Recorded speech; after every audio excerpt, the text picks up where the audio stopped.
Living Things and Non-Living Things, a compare and contrast book by Kevin Kurtz, published by Arbordale Publishing out of Mount Pleasant, South Carolina. Everywhere you go, you will see living things. Everywhere you go, you will see non-living things.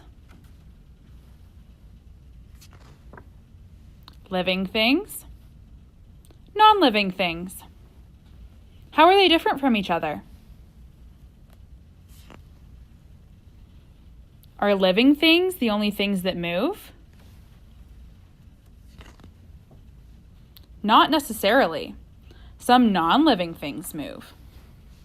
Lightning, trains, water, while some living things cannot. Fungi can't move. Trees can't move.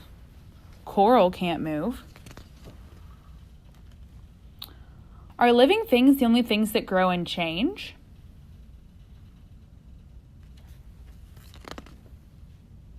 All living things do grow and change, but some non-living things grow and change too. Here we have some glaciers, lava, clouds, and crystals.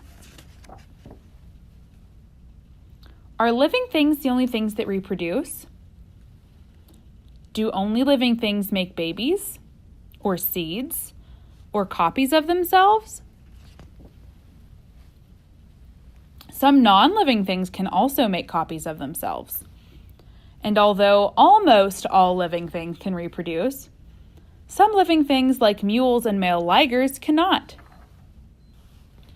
Are living things the only things that need food? That need water and breathe oxygen?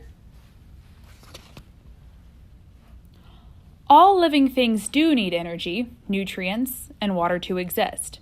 Many of them also need to breathe oxygen to exist. But this non-living thing also needs food and oxygen to exist. This living thing cannot exist without always getting water from its environment.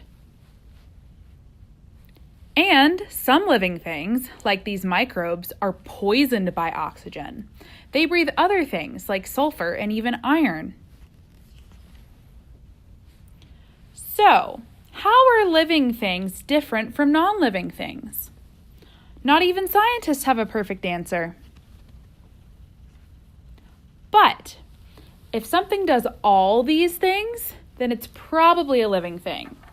Breathe, drink water, take energy and nutrients from its environment, reproduce, grow and change.